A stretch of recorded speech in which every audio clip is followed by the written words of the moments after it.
A paz seja convosco. Amém. Ele está no meio de nós.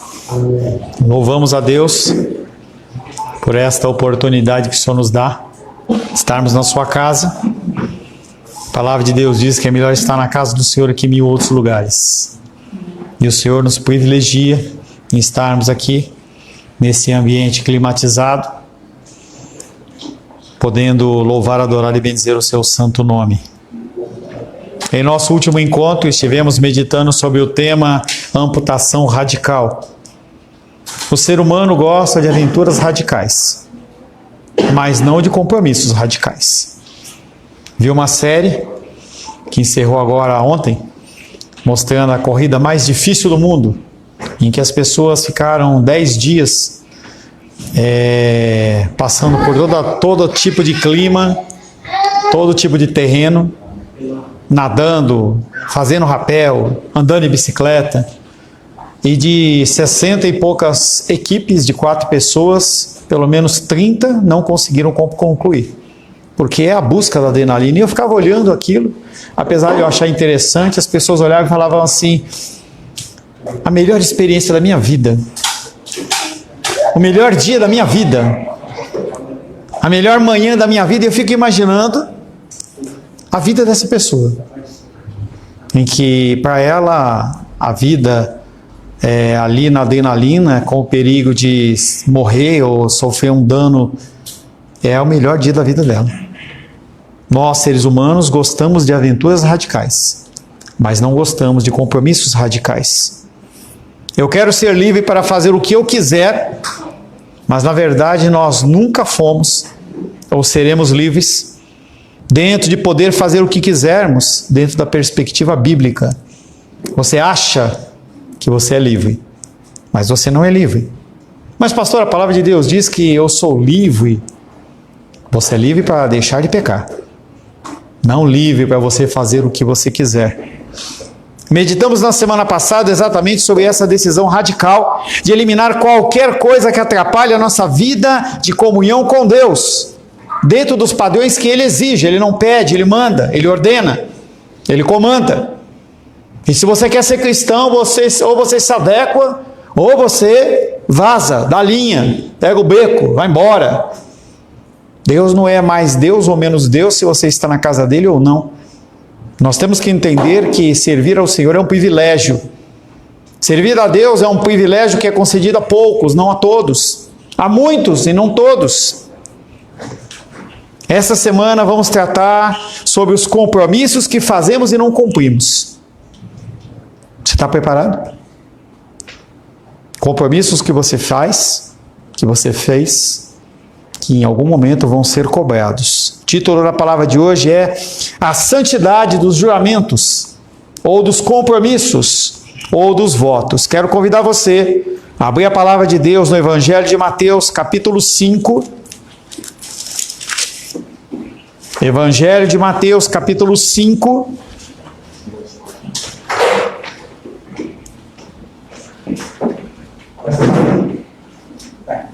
Em reverência à palavra de Deus, fiquemos de pé. Evangelho de Mateus, capítulo 5, versos 31 a 37. Assim diz a palavra de Deus. Também foi dito: aquele que repudiar sua mulher, dê-lhe carta de divórcio. Eu, porém, vos digo: qualquer que repudiar sua mulher, exceto em caso de relações sexuais ilícitas, a expõe a tornar-se adúltera. E aquele que casar com a repudiada comete adultério. Também ouvistes que foi dito aos antigos: não jurarás falso, mas cumprirás rigorosamente para com o Senhor os teus juramentos. Eu, porém, vos digo: de modo algum jureis, nem pelo céu, por ser o trono de Deus, nem pela terra, por ser estrado dos seus pés, nem por Jerusalém, por ser cidade do grande rei. Nem jures pela tua cabeça, porque não podes tornar um cabelo branco ou preto. Seja, porém, a tua palavra sim, sim, não, não. O que disto passar vem do maligno. Palavra do Senhor, amém? Graças a Deus. Senhor, te louvamos, te adoramos e bendizemos pela tua palavra, que nos alcança nessa noite, que transcende épocas e eras e alcança o nosso coração pecaminoso. Pedimos, Pai querido, que o Senhor abra o nosso entendimento, que o Senhor, Pai querido, nos abençoe com o conhecimento, que o Teu Espírito Santo possa, Pai, nos capacitar a receber a mensagem santa aos nossos corações, e que o Senhor possa, Pai, me usar como instrumento da Tua vontade, para a glória, honra e louvor do Teu nome. Ore em nome de Jesus. Poder se assentar em nome de Jesus.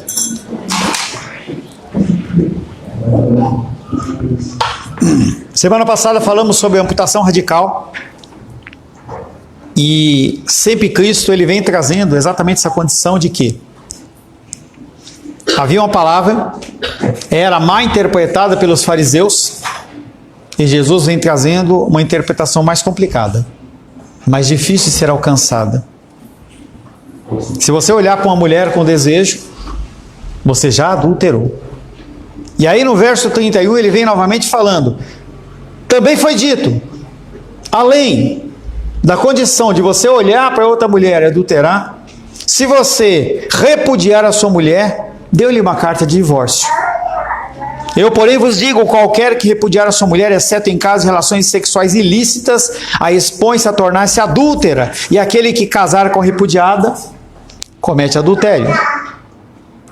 Estou me sentindo um Robocop, cheio de coisas conectadas. Esse texto é um texto que as feministas olham para esse texto e falam assim, imagina o caso do homem.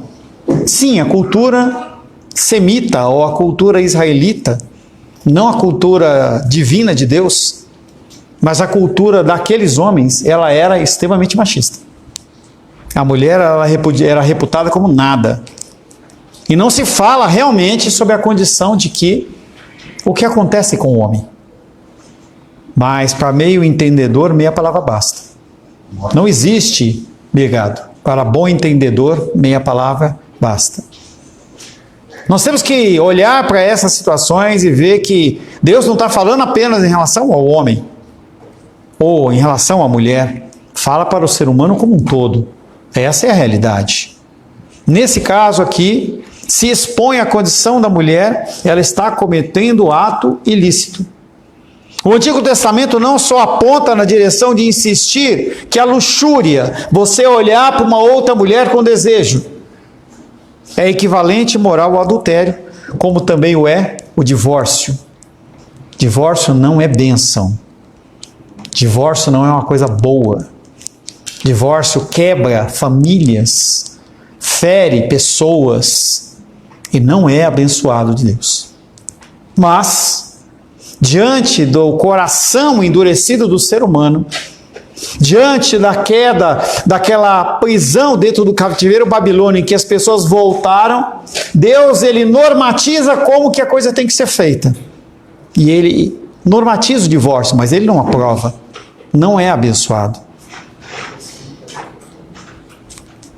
O conteúdo é especialmente as mulheres divorciadas na Palestina do século I, em que o novo casamento ele era necessário para que elas pudessem sobreviver, porque as mulheres, em casos extremos, conseguiam se virar, mas a grande maioria dependia da condição masculina. Não se tinha emprego. A mulher ela não tinha como, eu vou fazer isso, vou fazer aquilo. Não tinha. Não havia essa liberdade. Então, quando Jesus ele vem trazendo aqui, ele vem trazendo um foco para essas mulheres também, que tinham uma série de dificuldades. Porque os homens, eles se valiam dessa condição de colocar uma carta de divórcio e despedir as mulheres por qualquer motivo que eles desejassem. Se eu olhasse para a mulher e eu achasse que tinha alguma coisa que estava errado, eu simplesmente falava, ela não serve para mim. Tanto que quando você olha no Antigo Testamento, e era uma norma, quando havia a primeira relação entre o homem e a mulher após o casamento, se era estendido não como uma forma de vergonha, mas como um atestado da virgindade e da pureza da mulher, e se mostrava o lençol sujo de sangue da primeira relação, para que a pessoa não pudesse depois falar, não, ela nunca foi virgem, e assim dispensar a mulher.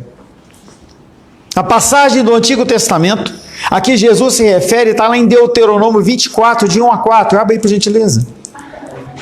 Deuteronômio 24, versos de 1 a 4.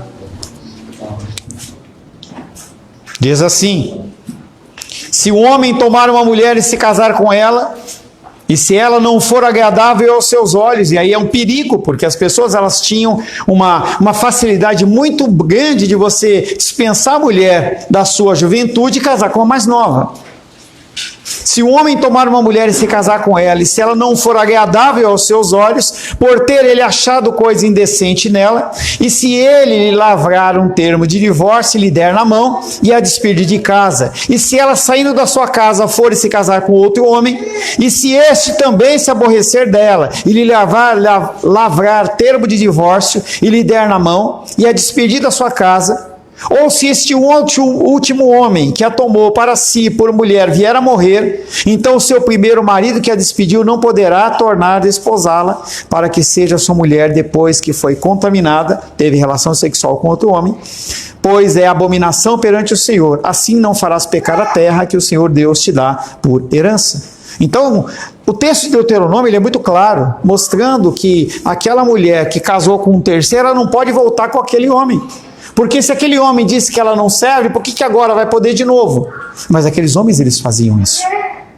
As mulheres, elas sofriam muito na mão dos homens exatamente dentro dessa condição. E Jesus Cristo vem trazendo uma nova interpretação, uma interpretação mais aprofundada daquela condição. Jesus não entra na discussão do que é encontrar nela algo que se reprova ou algo que não é bom aos seus olhos. Em vez disso, ele se insiste que a lei apontava que o casamento ele tem que ser santo. O casamento, a união marital, ela tem que ser santa.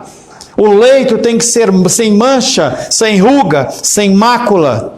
A forma natural da oração, falando exceto, é que o divórcio ele poderia ser eliminado, cancelado a partir de sexo fora do casamento. E mesmo assim, é uma ponderação para corações endurecidos, porque sempre a vertente do cristão é o perdão. Poxa, sempre é o perdão. Sempre. Mas você não pode exigir que uma pessoa siga aquilo. Então essa máxima de que, por exemplo, a mulher ela toma um tapa na orelha do cara e agora vamos orar para que... Não, negativo. O cara tem que ir para a cadeia. Mas, se ela decidir que quer ficar com ele e depois de uma restauração, ela tomou uma decisão. Então a dureza de coração, ela faz um contraponto em relação à falta de perdão. Mateus capítulo 5, de 33 a 37, ele continua falando sobre essa condição do juramento. O casamento é um juramento, é uma aliança, ela é um pacto. Toda a fé cristã está enraizada e fundamentada no princípio bíblico da aliança. E as alianças não poderiam ser realizadas sem o elemento essencial, o juramento. Esta aliança que nós casados carregamos no dedo, ele é um símbolo do que nós falamos. Tem uma máxima que quando você não quer esquecer algo, você muda a aliança de dedo, ou você coloca um barbantinho amarrado, faz alguma coisa para te lembrar. Aquilo ali está fora do teu contexto geral. Alguma coisa está de diferente. E por isso aquilo tem que me levar a lembrar de alguma coisa. A aliança, ela deveria ser o símbolo que lembra-nos da aliança que nós fizemos com o nosso cônjuge perante o Senhor e perante as testemunhas. Nas estruturas das alianças antigas de várias nações, não apenas as judaicas, sempre houve juramentos. Eles eram feitos não apenas pelas partes que eram submissas, pelas partes que estavam recebendo o benefício, mas também por conta das autoridades. Por isso que quando Deus ele faz uma aliança com o seu povo, ele não espera que você o aceite. Ele faz aliança a partir dele. Ele define. Eu decido que ela é minha filha. Eu faço uma aliança com essa pessoa. Eu faço uma aliança com esse povo. Porque eu sei que ele falha, mas eu não falho. E a partir do momento em que a aliança ela é feita, ela não é mais quebrada. Não há quebra de aliança. Não há quebra de aliança. Glória a Deus. A pessoa ela fica presa num cordão de 3 dobras. Mas e o divórcio, pastor? O divórcio é algo que não é bendito do Senhor. mas como qualquer outro pecado, em você cometendo ele, você pede perdão ao Senhor, sim, também ele é colocado na cruz de Cristo. Mas não quer dizer que o segundo casamento, ou o terceiro, ou qualquer que seja, ele tem a mesma bênção do primeiro, porque não tem. Não tem. Nossa fé repousa no fato de que o Senhor Deus, onipotente, ao iniciar uma aliança com o seu povo, ele fez um juramento para selá-la. Hebreus, capítulo 6, verso 13. Hebreus, capítulo 6, verso 13, diz assim. Hebreus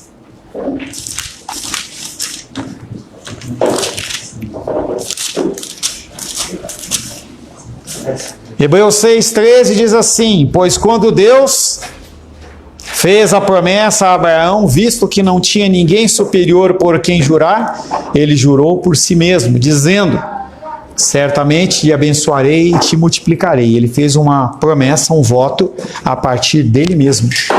Não havia sobre o que ele jurar. Não havia uma autoridade superior na qual ele pudesse se apoiar. Por isso ele se apoia nele mesmo. É tão importante a questão da aliança, que o nosso Deus, o próprio Deus, o autor do universo, ele coloca o próprio nome em jogo. Por isso que a palavra dele não volta atrás. Se ele definiu que você é filho, se ele definiu que você é filha, independente da lambança que você venha fazer com a sua vida, em algum momento ele vai te resgatar. Não quer dizer que você tenha a liberdade para você viver como você quiser. Falamos hoje pela manhã. A forma como você vive espelha no que você crê. Em todo o Novo Testamento vemos que os líderes espirituais faziam juramento. Apóstolo Paulo, por exemplo, quando escreve aos Romanos e declara o desejo ardente que seu coração tinha de ver a redenção de Israel, ele fez um juramento para se certificar de que as pessoas entendiam a sinceridade da sua afirmação. Para nós não tem tanto valor, mas para a palavra de Deus tem. Para o judeu, quando ele fala algo, ele tem que cumprir. Não é algo que é passível de mudança. O próprio Jesus, quando foi julgado no fim da sua vida, ele faz um testemunho sob juramento, diante de Anás, Caifás e todo o sinédrio, sob juramento. Havia a invocação da presença de Deus naquele meio como uma testemunha. Quando você faz um voto, Deus ele está como tua testemunha, de acusação ou de defesa. É muito sério nós fazermos voto, e nós fazemos votos o tempo inteiro. Olha, Nicolas, eu vou na sua casa, e eu não vou. Olha o Alice, eu vou chegar lá 7 horas da noite, e não chego. A máxima da correria faz com que você arranje uma série de justificativas e desculpas para você não cumprir aquilo que foi combinado. E você está fazendo um voto, mesmo que você não invoque a presença de Deus, você está fazendo um voto diante do Altíssimo. Quando Jesus diz que não devemos jurar, temos de entender isso não como uma contradição, mas à luz de todas as outras coisas que ele e as Escrituras ensinam sobre juramento. Jesus apresenta o seu ensinamento aqui em contraste com as tradições dos rabinos. Os rabinos, eles haviam lido as Escrituras Sagradas e eles haviam escrito livros e criado muito mais leis, muito mais mandamentos. Quando você pega, se você pegar um advogado e você pegar a Constituição, tem a lei, aí depois tem o parágrafo, depois tem a linha, tem não sei o que, vai tendo uma série de observações que vão sendo especificadas em relação àquilo que foi falado em primeira instância. Aqueles homens, eles tentam fazer isso, mas eles fazem de uma maneira errada, justificando a si mesmos. E eles colocam o juramento, o voto, o compromisso dentro de uma condição humana. E eles começam, não, mas eu juro, é pelo meu laptop, eu juro, é pela minha cadeira. E eles começaram a criar coisas que eram artifícios humanos para eles não se preocuparem com a seriedade de você fazer um voto diante de Deus. Essa coletânea de juramentos e votos do povo judeu transformou-se em uma espécie de obrigação legal, de modo que o ensino original foi obscurecido. Cristo vem corrigindo todos esses ensinamentos no meio do povo. Nos 2 últimos estudos nós falamos sobre a condição do homicídio e do adultério. E por que Deus não coloca Jesus Cristo naquele momento para continuar falando os outros mandamentos? Porque o objetivo aqui é ilustrar, não é explanar tudo, porque já tinha sido explanado. Os judeus, eles conheciam a lei de uma forma profunda. Não havia necessidade. Ele vem ilustrando da mesma maneira que o homicídio ele é ruim, e todas as vertentes do homicídio, da mesma maneira que o adultério é ruim, e todas as vertentes do adultério é ruim, você pode aplicar isso a todas as coisas. Por isso que no livro de Gálatas ele fala em coisas semelhantes a essas. Não há necessidade de você ficar especificando, porque as pessoas elas eram instruídas. Nós somos ignorantes em relação à palavra de Deus. Nós somos ignorantes. Por isso que é necessidade de você ficar repetindo, para que quem sabe a coisa entre realmente na nossa cachola e a gente possa começar a colocar em prática aquilo que é ensinado. Com esses 2 exemplos, homicídio e adultério, Cristo nos ensina as implicações mais profundas da lei. E assim devemos aplicar essa dimensão mais profunda à obediência de todas as leis de Deus. Tudo é mais profundo. Há pelo menos 5 passagens no Antigo Testamento que ensinam a respeito da santidade, juramentos e votos.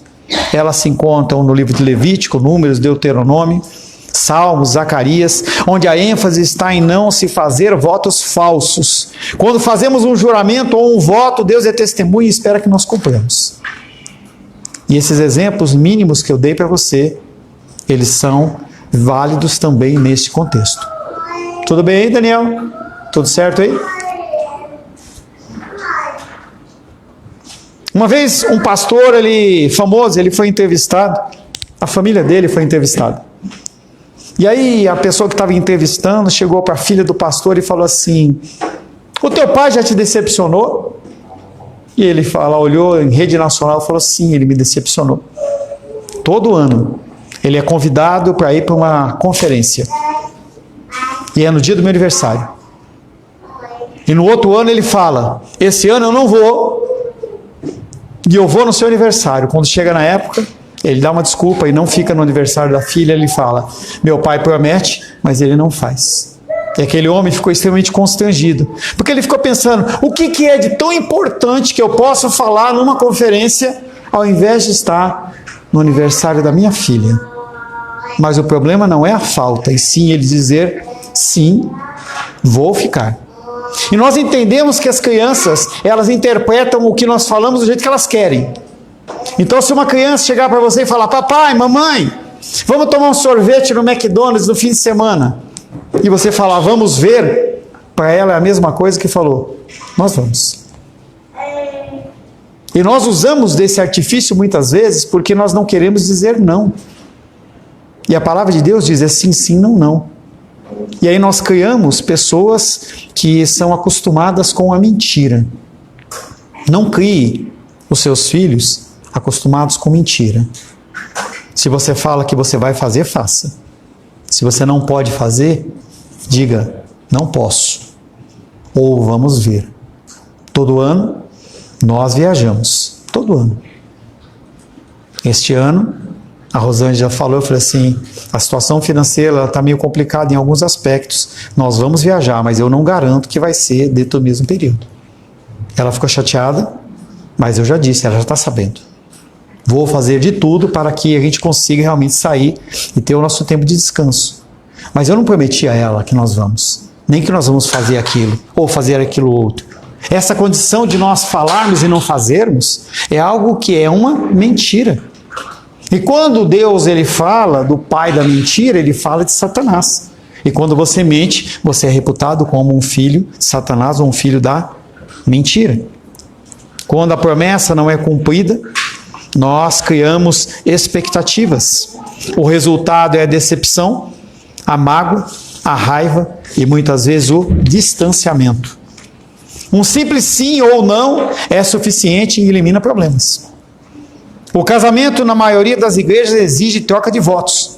Então, todo casamento que a gente faz, seja a forma natural, em que eu falo e o cara repete, a moça repete, ou que eles escrevem o voto deles, é natural. E nós temos que entender que aquela situação no banco de trás de um carro, ela é diferente do que é feito numa igreja. Está lá num casal, e o casal fala, eu te amo, quer casar comigo? Vamos casar, e vamos casar. E eu lembro de uma festa, ó, desse casalzinho lindo aqui, em que a Aisla olha para o Nicolas e fala assim, você é o homem da minha vida. Eu lembro disso, hein? Você quer casar comigo? E ele fala, claro que eu quero, meu amor, e tal. Algo que, pela graça e misericórdia de Deus, foi se concretizar muito tempo depois. Mas aquela expressão emocional diante de Deus não tem valor nenhum. Porque nós fazemos isso o tempo inteiro. Agora, quando você está na casa do Senhor, quando você tem homens e mulheres que são os entes queridos como testemunha, quando a igreja está como testemunha, quando Satanás e seus demônios estão como testemunha, quando Deus, Jesus e o Espírito Santo e seus anjos estão como testemunha, a coisa ela muda.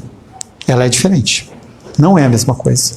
Quando você olha a condição homossexual, por que eles fazem tanta questão de casarem na igreja católica romana ou igreja evangélica? Porque eles querem que alguém ateste a união deles. Porque eles sabem que se eles casarem numa capela com o Elvis Presley, como tem em Las Vegas, né? O Elvis Presley faz o casamento e tal, não tem valor nenhum. Sem a presença de Deus, não tem valor nenhum. Quando eu vim para Brasília, assumir a função de pastor, o pastor da igreja de onde eu fui saído, ele prometeu uma série de coisas, inclusive a continuidade. Eu e Rô alugamos a nossa casa em São Paulo, tínhamos uma gráfica, vendemos os equipamentos, vendemos clientes, vendemos tudo, entregamos o imóvel e viemos para cá. Quando começou a haver uma série de divergências, porque aquele homem ele queria que eu me adaptasse a um cristianismo falso, interessante que ele me apresenta o cristianismo verdadeiro, mas quando eu contraponto com ele o verdadeiro com o falso, ele acha ruim, ele me manda embora. E eu olhei para ele e falei assim, mas foi você que me convidou. Ele olhou para mim e falou, da mesma maneira que eu te convidei, eu te desconvido. Você tem algo por escrito? E eu olhei para ele e falei assim, não, eu apenas confiei na sua palavra. Ele fez um voto diante do Senhor e ele quebrou. E ele vai dar conta disso diante do Senhor. Quando eu celebro um casamento entre duas pessoas, eu os lembro que mesmo se eles, os amigos, a família não levarem a sério aqueles votos, Deus leva. O alerta é feito a todos em toda a palavra de Deus, Eclesiastes capítulo 5, verso 5. Salmos, Provérbios, Eclesiastes 5, verso 5.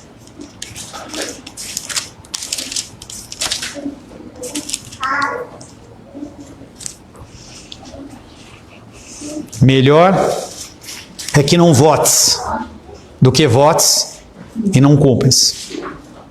Melhor é você não dizer que vai fazer do que você dizer e não fazer. Os votos eram usados em excesso em todo tipo de circunstância entre os judeus. Isso levou as pessoas a perceberem que por causa da nossa humanidade, o compromisso verbal nem sempre é garantido. E aí a gente vê, por exemplo, a condição dos cartórios. Para que eu preciso de um cartório? Se eu vou lá fazer um negócio com o André, por que precisa de alguém que é um terceiro anotar e escrever? Porque as pessoas elas não têm compromisso de um com o outro. Não há mais essa segurança. Nós nunca deveríamos precisar de juramento, nem mesmo sob a exigência do Estado. Nós juramos no tribunal para não cometer perjúria quando você mente sob testemunho, mas deveríamos ser conhecidos como pessoas em cuja palavra cuja palavra se pode confiar. Tiago fala muito isso sobre a vida do viver santo. Tiago capítulo 5, verso 12.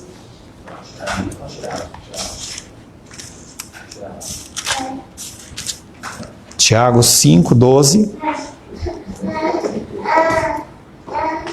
Acima de tudo, porém, meus irmãos, não jureis nem pelo céu, nem pela terra, nem por qualquer outro voto. Antes seja o vosso sim, sim, e o vosso não, não, para não cairdes em juízo. O Senhor, Ele vem trazendo novamente, através de Tiago, dizendo: se você disser que vai fazer algo, faça. Se você não quiser fazê-lo, não faça. Heloísa, senta do lado do papai, por favor. Na verdade, nós somos relapsos em relação aos compromissos que nós fazemos todos os dias. Cansado de marcar, as pessoas marcarem comigo aconselhamento, e aí, pastor, é o trânsito, é o não sei o quê, é aquilo outro, é isso, é aquilo. E as pessoas, elas têm toda sorte de desculpas. Já faz parte da vida das pessoas. Já faz parte. Se eu vou na casa do Felipe, em horário de pico, e eu marco com ele 5 horas, o mínimo que eu posso fazer é colocar no GPS o tempo que demora da minha casa na casa dele e acrescentar pelo menos uns 20, 30 minutos de folga. Porque pode acontecer alguma coisa. E eu vou chegar lá e ele vai me encontrar, e eu vou encontrá-lo e vai ser um negócio abençoado. É assim que tem que funcionar. Isso não é exceção. Isso é regra. E se a gente não consegue cumprir coisas básicas como essa, como que você quer cumprir coisas maiores na palavra de Deus? Não consegue. Porque você relapsa em relação ao horário. Agora, se for em relação a uma coisa que te interessa, você cumpre o horário. Meu pai me ensinou uma coisa humana e dizia: é melhor que me esperem do que eu chegar atrasado. Ou melhor, desculpa, é melhor eu chegar adiantado do que fazer com que as pessoas me esperem. Então meu pai me ensinou isso e eu faço questão de fazer isso. Via de regra, eu não atraso nos compromissos que eu marco. Ou então eu não marco o horário certo. Vamos chegar aqui entre tal hora e tal hora, beleza. Mas senão eu falo, o horário é esse, eu vou chegar nesse horário. Resumão, uma visão geral dessa condição de votos. No Antigo Testamento, os juramentos deviam ser feitos em nome de Deus. Por isso que as nossas orações, elas acabam em nome de... Inclusive, Filipão, quando acabou, ele orou aqui, ele não falou em nome de... Ele deve ter falado em nome dele. Porque toda oração, ela tem que finalizar em nome de Jesus. O Glorify, se você que recebe, percebe, eu falo amém. Em nome de... Quando o cara não fala, eu falo em nome de Jesus. Porque não é em nome do Cornélio ou em nome do pastor Paulo, é em nome de Jesus. Os juramentos, eles eram feitos em nome de Deus. Os fariseus alteraram isso para que todas as promessas menores não precisassem jurar pelo seu nome. Em vez disso, juravam pelo templo, juravam pela terra, pela cidade de Jerusalém, por coisas sagradas. Na infância, talvez você deva ter usado, os mais velhos estão mais fácil, né? Eu juro de pé junto. Ou, nunca fiz isso, mas eu juro pelo túmulo da minha mãe. Você vê isso em filmes. Quem é a sua mãe, para ser referência? Obrigado. Dá o lápis para mim. Tá. Quem somos nós para sermos referência de alguma coisa?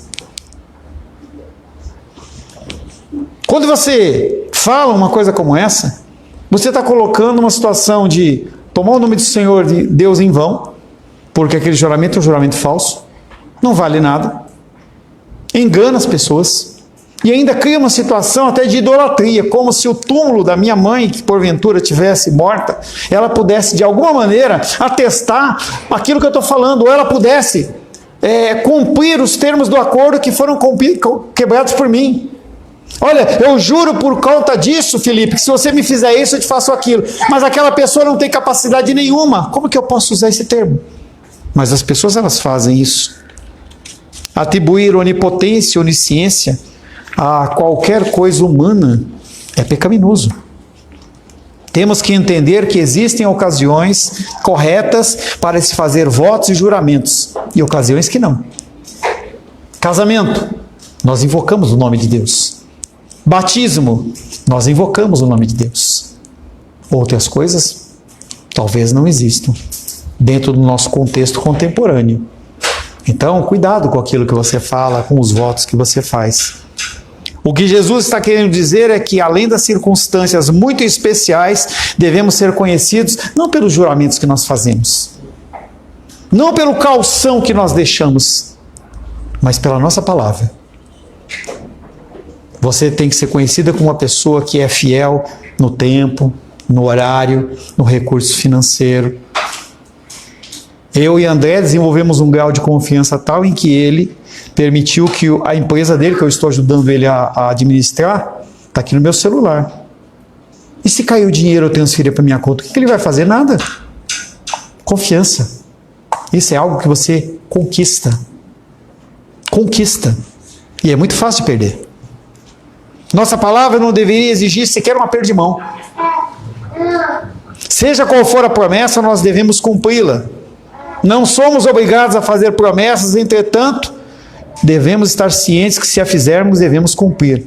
Elimina da sua vida, pelo amor de Deus, essa condição de você prometer que você vai chegar e você não chega. Que você vai fazer e você não faz. Quando o cara vai entregar uma mercadoria, está lá, em trânsito. Não use isso. Aonde você está, Carlos? Eu estou aqui. Para onde você vai? Daqui eu vou para casa. Daqui eu vou passar na casa do Alice. Fale. Nós temos que ser transparentes para as pessoas. As pessoas estão cansadas de ouvir toda sorte de desculpas nossas. E isso, diante de Deus, é uma mentira. Não somos obrigados a fazer promessas, mas devemos as cumprir se as fizermos. Se alguém nos pedir algo, podemos dizer que faremos o melhor para ajudar, mas que não poderemos prometer, afinal, com a promessa vem o peso da responsabilidade. Pastor, estamos tentando fazer isso, essa pessoa vai se recuperar? Não sei. O casamento ele vai consertar? Não sei. Nós vamos fazer o melhor possível.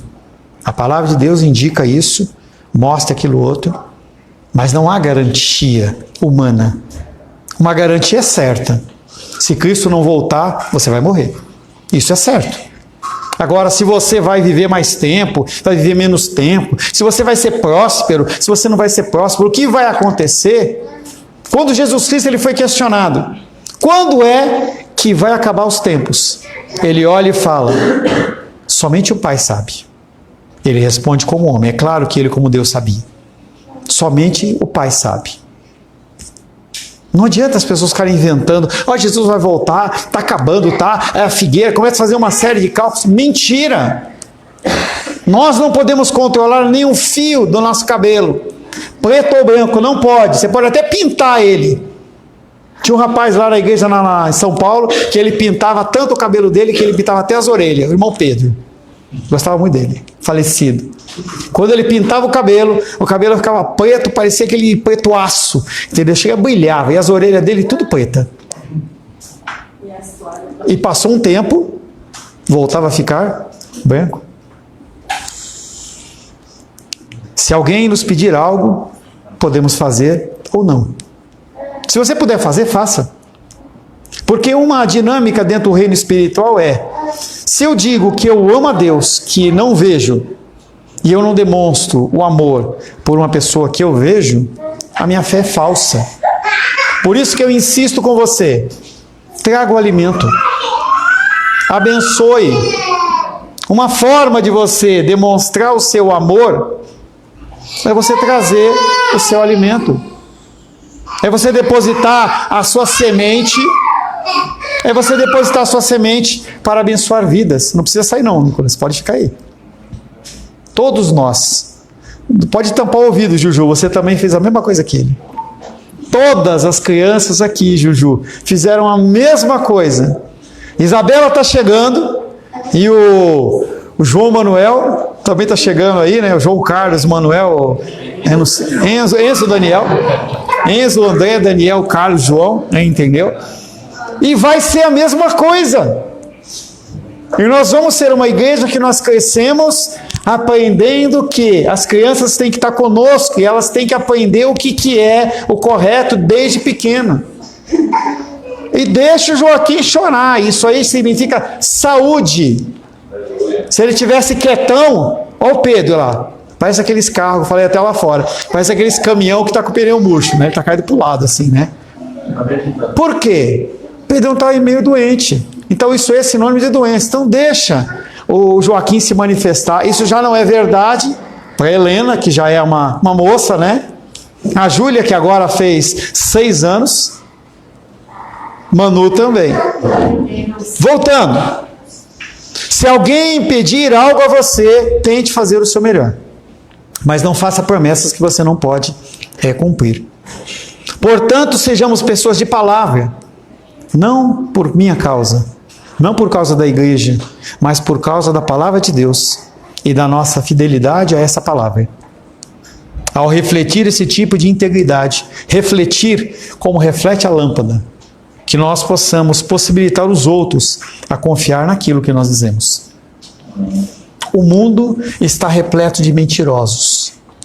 O mundo está repleto de pessoas falsas.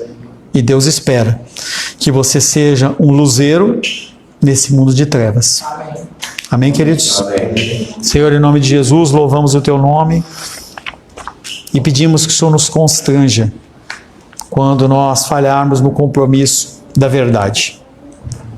Que nós sejamos homens e mulheres, sim, sim, não, não.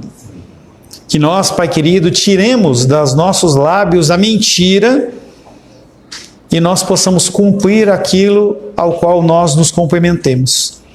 Se houver, Pai querido, alguma dificuldade, que nós possamos, Pai, também, da mesma maneira que nós falamos, nós possamos voltar atrás, pedir perdão. Mas em regra, em essência, nós sejamos pessoas cumpridoras, primeiramente da palavra humana e em especial da palavra divina. Que as pessoas possam olhar para nós, Pai, como pessoas diferentes daquelas que andam pelo mundo. Oro em nome de Jesus. Amém. Amém. Graças ao nosso bom, querido e amado Deus.